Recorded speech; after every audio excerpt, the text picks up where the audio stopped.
It's time for this week's episode of Brandon Sports Talk, featuring in-depth interviews from those who are trending in the world of athletics. And now, here's the host of Brandon Sports Talk, Brandon Pate.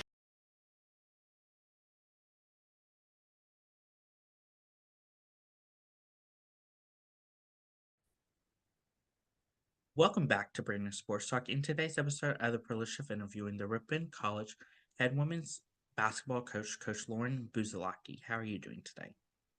Good. Thanks for having us on, Brandon. Thank you. Can you talk about how you knew that you wanted to get started in coaching in college women's basketball? Yeah, I think I just, after playing, finishing up my senior year, I just don't think I was really done.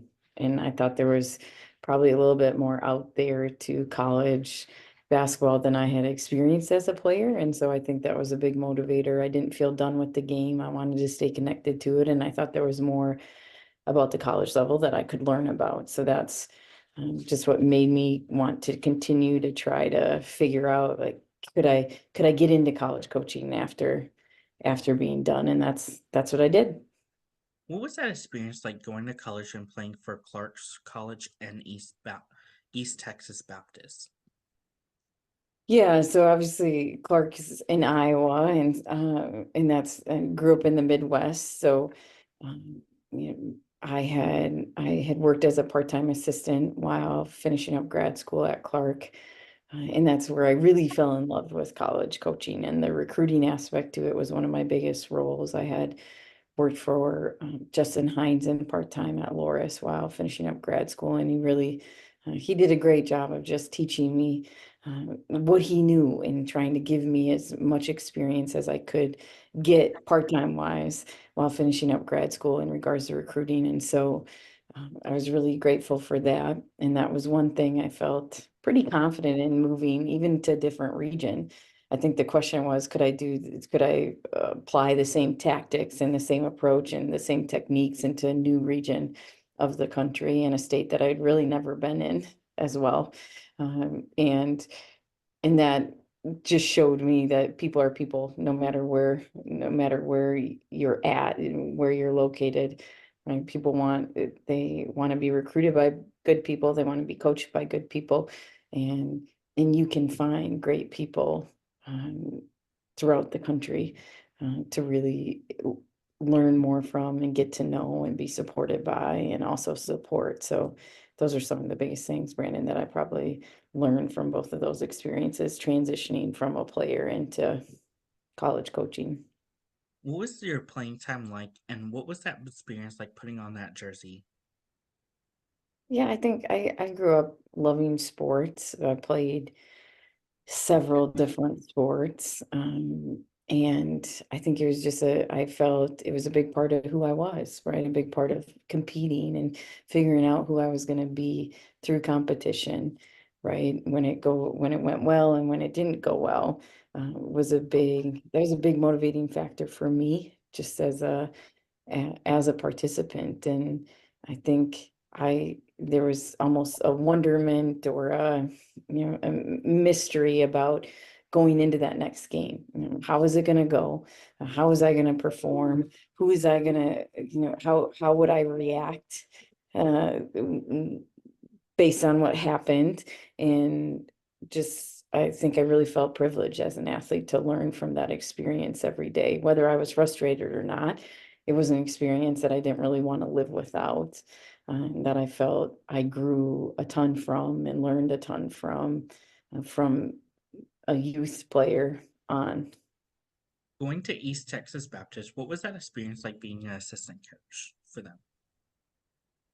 Yeah, I think it really gave me, being in a new region of the country, it really helped create some confidence within myself about how to relate to people, right? To definitely, I had grown up in probably not as a diverse area in rural Wisconsin, and then obviously at Dubuque, Iowa, not incredibly diverse either, going to college at Clark College. And so um, played on a couple of diverse teams that were more diverse, but I think then moving to that different region and really recruiting in a diverse, Texas and East Texas is incredibly more diverse than Wisconsin and even Iowa. And so I think that experience just gave me a ton of confidence at what I needed to do to relate to people, right, from different backgrounds and who I needed to be and kind of formulate my coaching philosophy based off of that, no matter where a player was from, how they grew up, right? That these things I can do every single day to make a positive impact. And that I think was the first time in my life I'd ever really experienced that from a mentor and coach Was- aspect. What was that experience like as the assistant coach for Loris College in Dubuque? Yeah, I love my time at Loris. Working for Justin Hines, and he's still a mentor for me today. He was really the first person to give me an opportunity in coaching, um, or even willing to pay me $1,000 for an opportunity in coaching, which I'll be forever grateful for. But Loris is an outstanding institution. Obviously, a little bit bigger than Ripon, where I'm currently at, in a bigger league as well, in a better league. And so that was just a great experience learning from a guy that I admired, that I looked up to, that gave me an opportunity. And really, I learned a ton from recruiting wise that I've depended on those lessons that he taught me and his diligence and just his effort recruiting wise. I've had to depend on that as a private college coach since I've become a head coach, and I'm going into year 12 at Ripon. So yeah, I probably couldn't think of a better person to work for and a better mentor to have than Justin. And I loved my Loris College experience for sure. It's a great institution, really great people. I like that area so much also. So I was really fortunate to get my start there. How was that experience like going to Coe College and becoming their assistant coach? Yeah, that was a tough one, and probably it says a lot about both Justin, who allowed me to go, who gave me his blessing to go, and then Randy, who was okay hiring me, knowing that I wanted to be a head coach. And I think in the back of her mind probably knew that I was going to try to be a head coach sooner than later. So that was just that was a year of transition between Loris and Co. And Randy Peterson, now Henderson, who's at WashU, who's the head coach at WashU in St. Louis. Another just a really outstanding coach and person. She was a All-American as a high school student athlete. She was an All-American at Iowa as a post player. Basketball wise, is probably one of the sharpest basketball minds and that I've ever been able to listen to live, right, and see on a day-to-day basis. She worked really hard. She really kind of moved, I feel, the Read and React forward just in the Midwest area, including Iowa. And she taught me that offense, which is part of our system that we still run today, Brandon. So I'm forever indebted to her that way as well. What was that transition like for you as a coach, going from being an assistant coach to getting your first head coaching job? Yeah, it was really hard. It was something I was so pumped about, so excited about, and then ended up being just incredibly difficult for me. I felt as an assistant, I was pretty good at building relationships and maintaining those relationships. That's a huge part of an assistant's role, obviously in every coaching role, but specifically in an assistant role, and trying to find that balance between being supportive and still representing our program and our head coach and the coaching staff and what our goals were and who we wanted to be as a team. And I felt I navigated that pretty well as an assistant. And then when I became a head coach, I thought, well, now's my time to really figure out, like, does the ball screen coverage is that what's going to make or break us, right? Is our defensive system, is our offensive system. I transitioned and focused so much more on those X's and O's that I thought would really elevate the program here at Ripon if I just focused and taught those skills better and made better decisions system wise. And what I eventually, after the first couple of years, came to find out was that, the relationship aspect, the culture aspect is what really makes or breaks the program, and a head coach, right? In leadership. And so that was a hard lesson for me to learn. I don't know if we maybe won 10 games our first year, or second year we won two. Brandon, we won two on our schedule against the same program too. It wasn't, and then after that,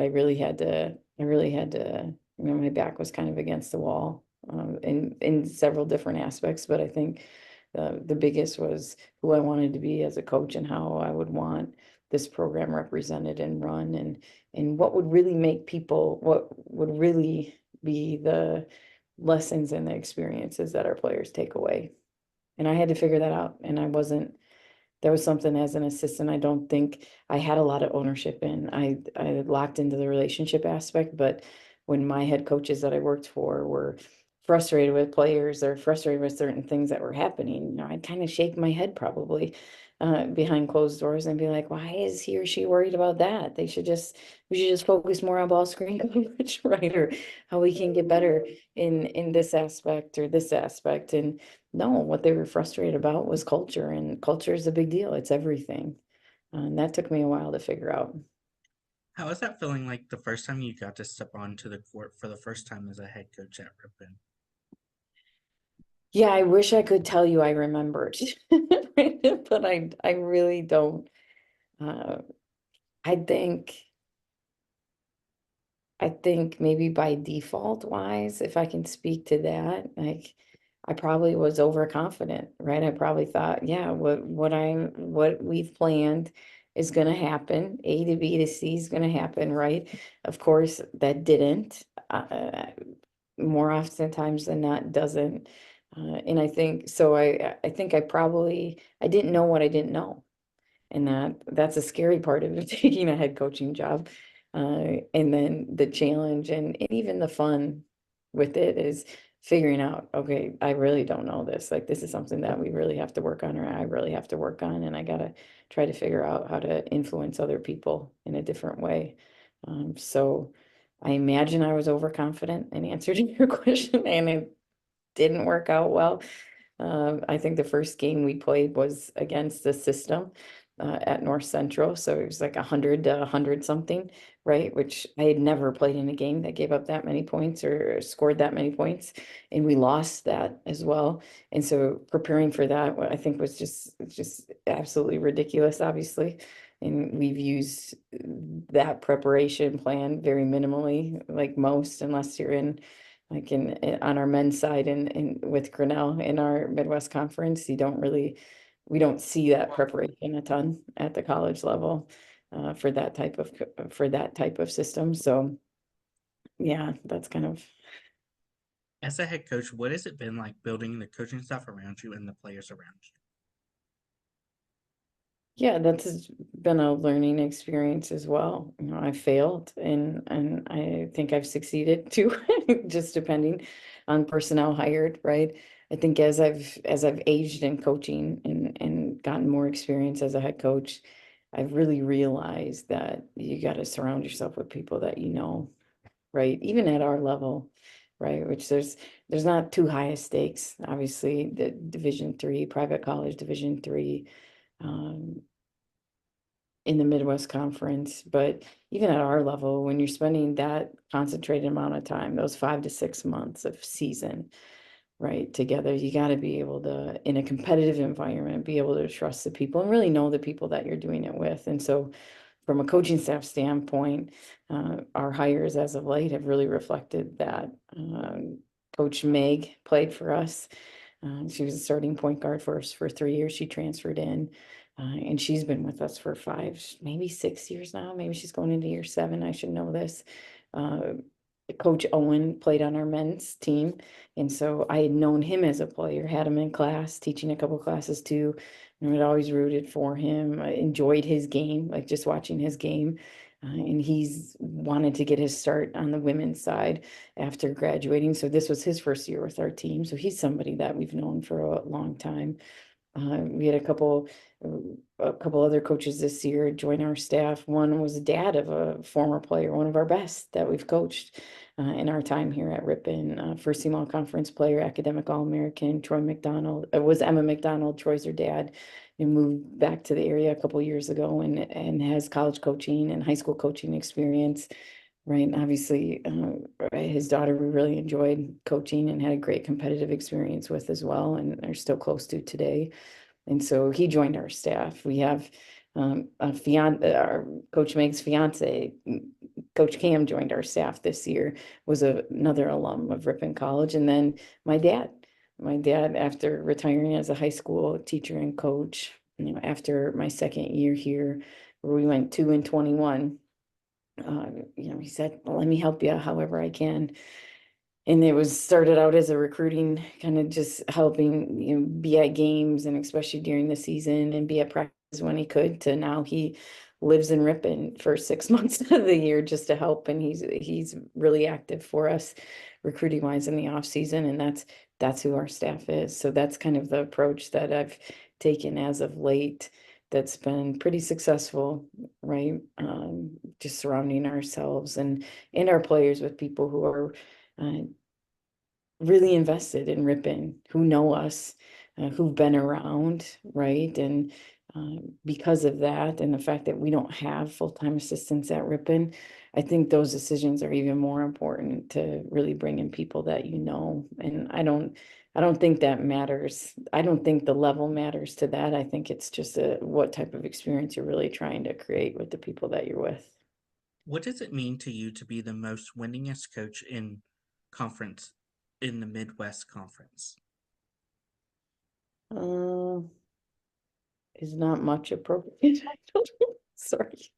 What we're trying to, I think we're trying to do, I think that's part of coaching in sports. And I think, you listen to like Scotty Scheffler too, right? After winning the Masters, and that there's just there's at times such a disappointing aspect to sports, right? That doesn't really, I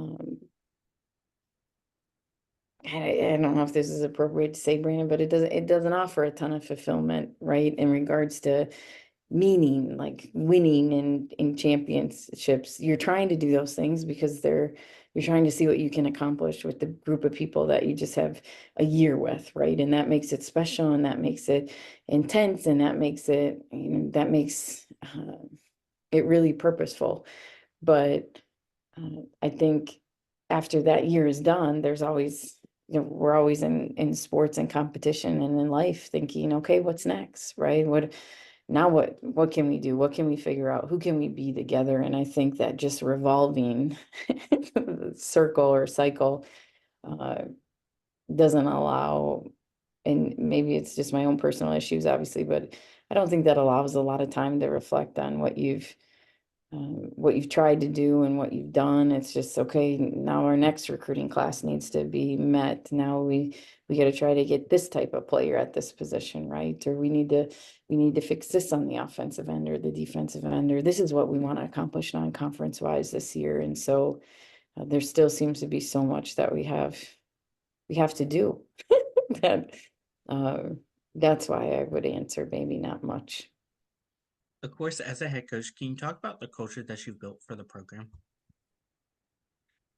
Yeah, so this is, there are a million leadership models out there, right? Or culture models out there that coaches can access and really, I think, really copy or model their programs after. We've really adopted the tribal leadership model. And so tribal leadership is based off of 5 levels of leadership, 5 stages. And those stages, we think, make it easier for our players to really, and everybody in our program, coaching staff as well, relate to and identify how we're acting, how we're speaking, how we're behaving every single day.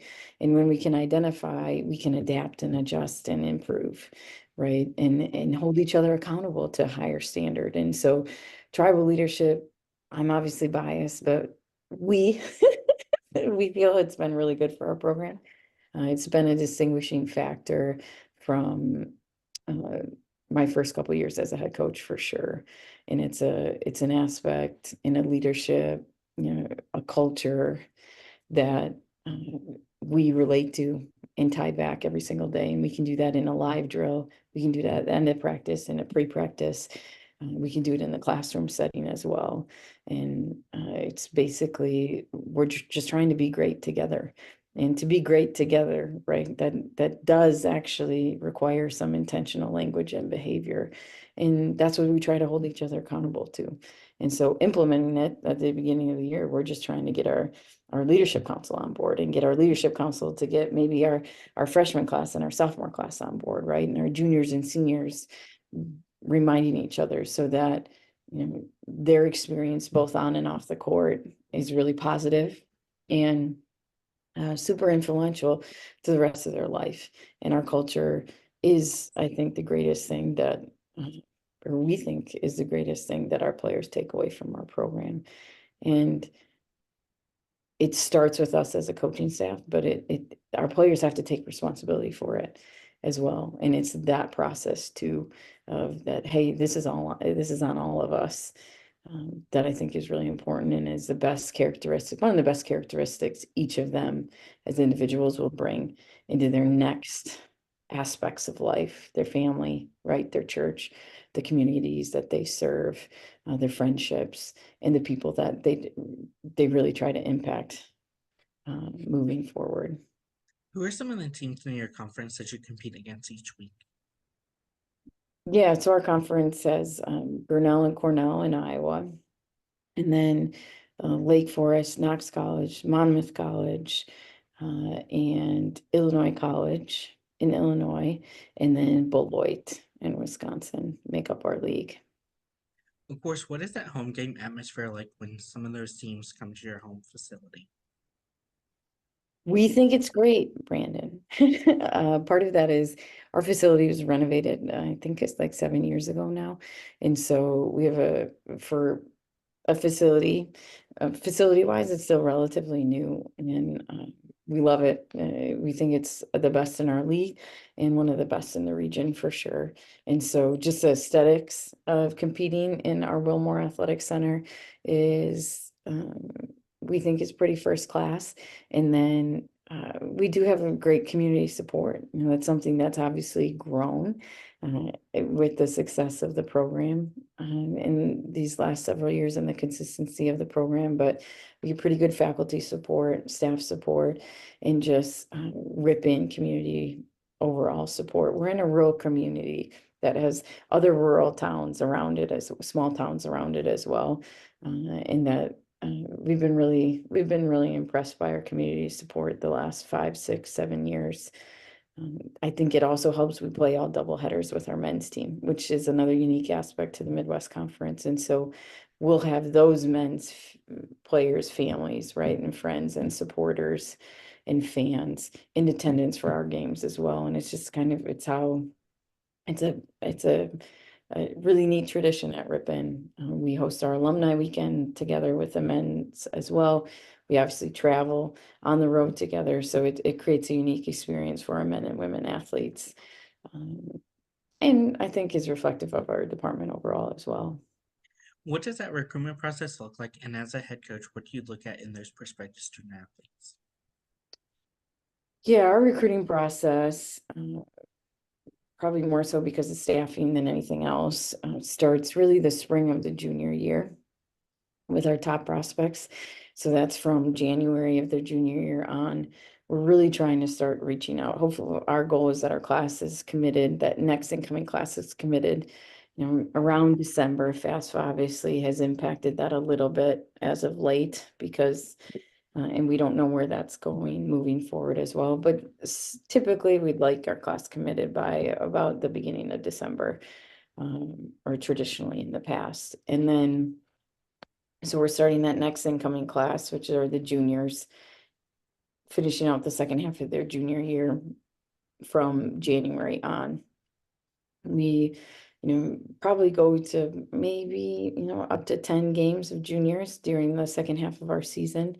in their second half of their season, but our recruiting really starts live eval wise when the club season starts in April. And so recruiting usually looks for our staff like we'll go to anywhere from probably 10 to 12, maybe 14 different events throughout, that April through end of July period where we're trying to watch and our top prospects and we're trying to be there and be visible so they know they're important to us. And then on a contact to contact, like week to week contact basis, we contact about every 9 days our top prospects. So Ripon, we have to start with a pretty big funnel. We're trying, we're probably talking to 35 to 40 top prospects to try to meet our visit goal for the fall, and then meet our class goal, obviously for an incoming class. And so it's in every 9 days. We keep the cycle going. So yeah, I don't know if it's fluid, probably isn't the best word, but it's definitely on a clock. And that clock is all year round, where we're just trying to make our top prospects feel important to us and Ripon College, and trying to help them understand how they can impact us positively and maybe be part of something special for the next 4 years. As a head coach, what is it like seeing those freshmen put on that Ripon red jersey for the first time versus your seniors putting it on for the last time? Yeah, I don't know if it's different between the classes, honestly, Brandon. I think what we want is that they're really proud of their experience and who they are, and in that they feel super connected, right, to the people that they're doing it with every single day, and they understand just the value of that time, that it is limited, right? The team's never going to be the same after that year or that season. It's constantly changing year to year wise, right? New people are coming in, people are leaving.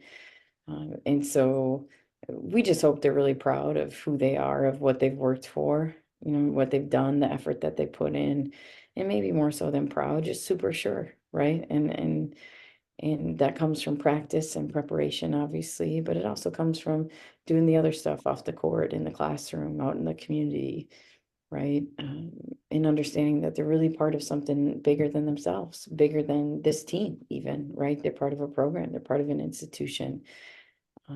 Ripon College is a small college with a small alumni base, right? So that almost automatically connects them to a lot of people that just lived what they're currently living. And so those are the things I think ultimately we want them to get out of putting on that jersey, is just respect for who's done it before them, a connection to who's done it before them, and just a lot of sureness of who they are and how they're going to impact on and off the court, and why that matters.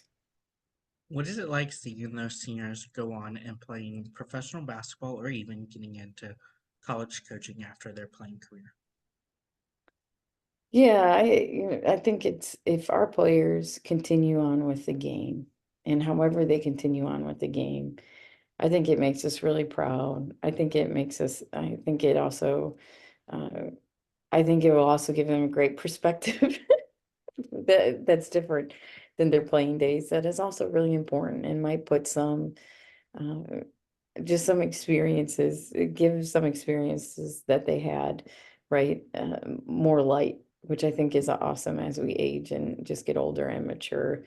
But I think coaching and being involved with sports, right, playing and coaching wise, I don't believe there's a better avenue to learn more about yourself as an individual and learn more about others and build and work on relationships. I think coaching and competing is a really safe space, right, to fail, to succeed, and to continue moving forward. And there aren't many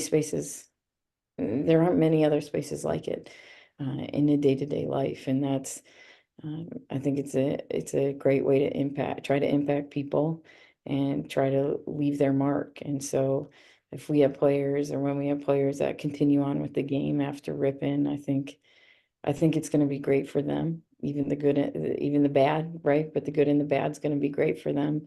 I think it's going to be, we think uh, it's an awesome reflection too on their willingness to serve and make life more than just about themselves, which is, you know, being part of something bigger is why we're all here. So What are some of your future plans as head coach for Ripon College and the program?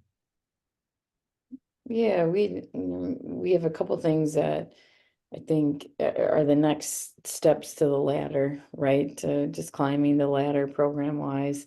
One is non-conference wise. We play a really tough non-conference schedule, and that's intentional.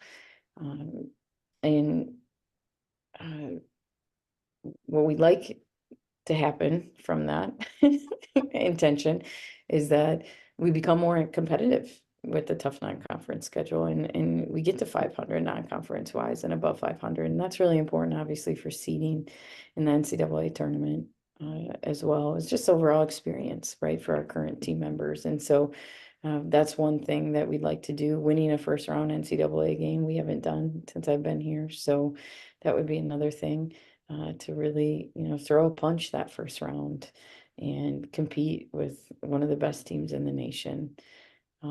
So not only non-conference wise, but also NCAA tournament wise.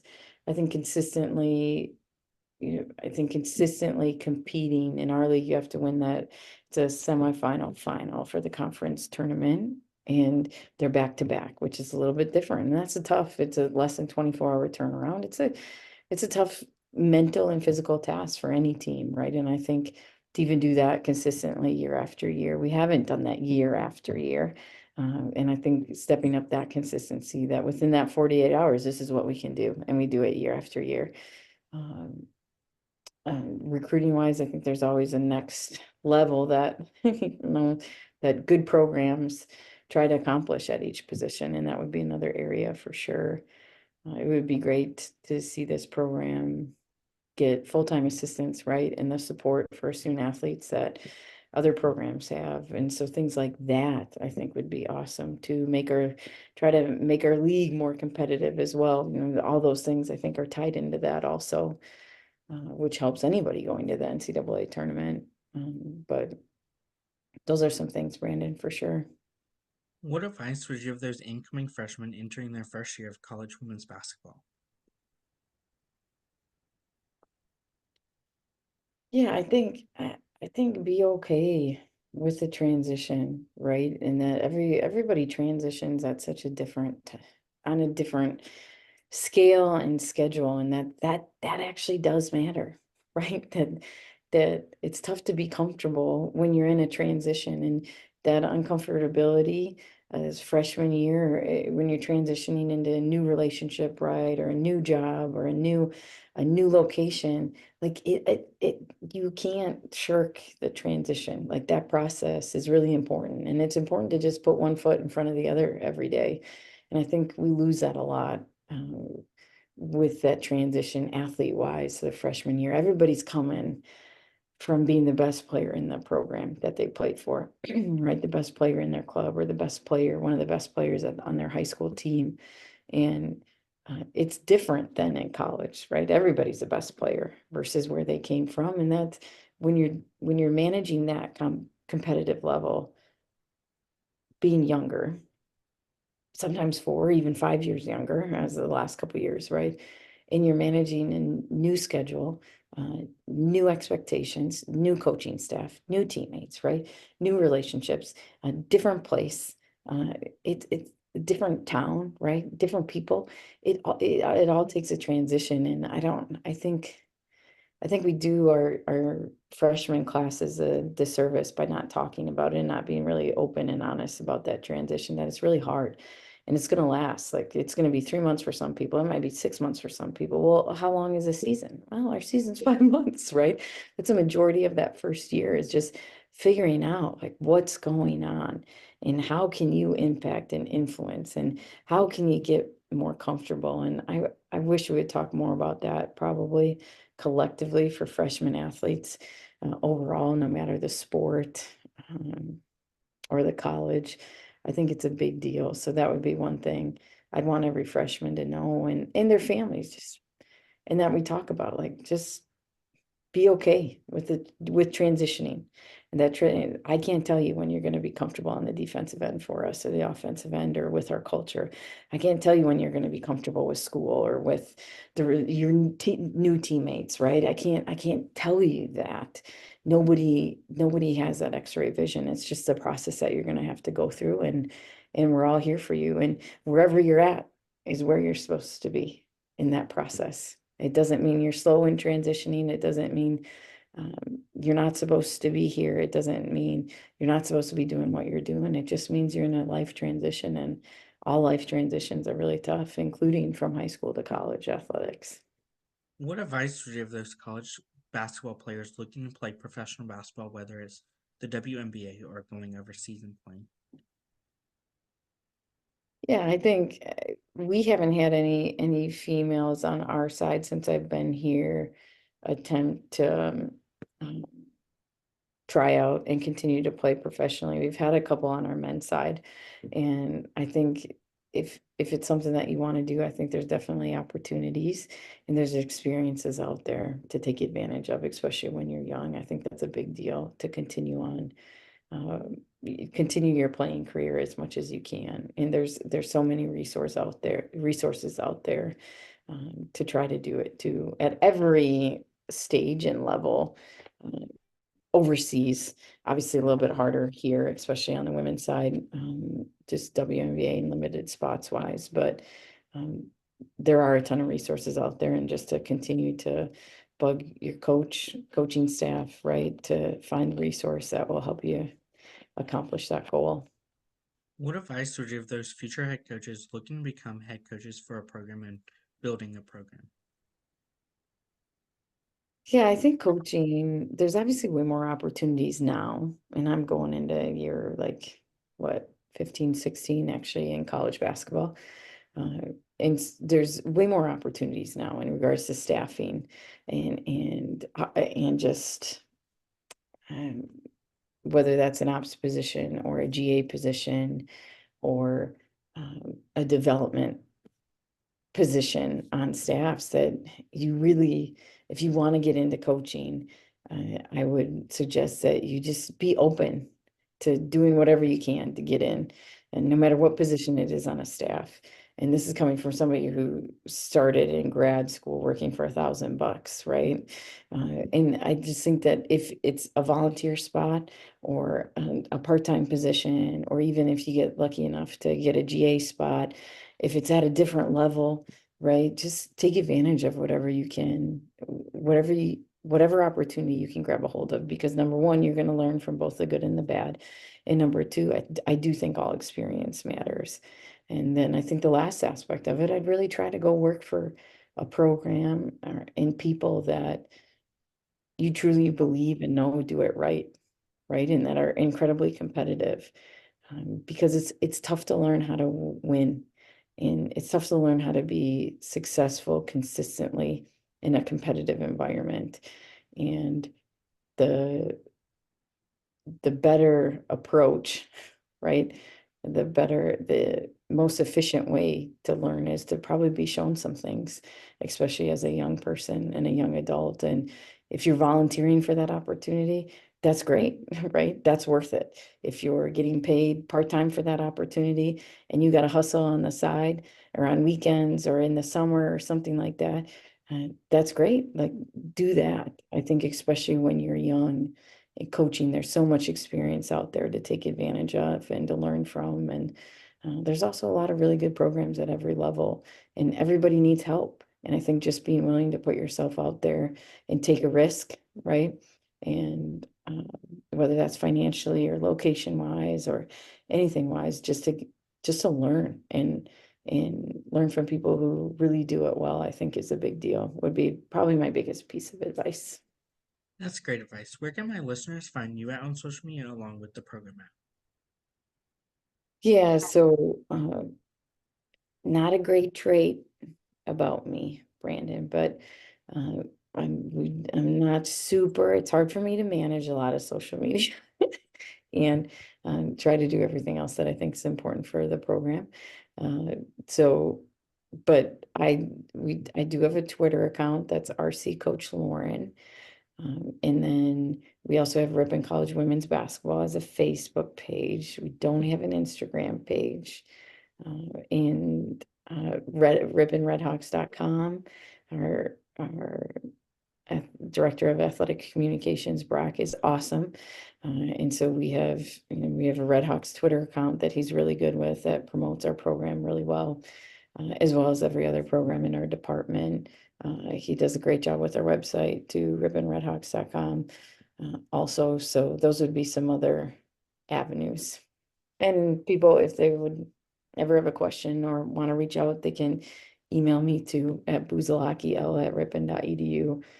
I'd be more than willing to try to help anybody out that needs it. Thank you again, Coach Lauren Busalacchi, for your interview, and best of luck in your future as the head coach for Ripon College. Thanks, Brandon. Thanks for having us. Thank you. You can find Brandon Sports Talk on Instagram at Brandon Sports Talk, Twitter at Talk_Brandon, and you can find me on YouTube at Brandon Sports Talk. Don't forget to like, comment, and subscribe. Thank you again, Coach Busalacchi, for your interview, and best of luck in your future. Thank you. You too.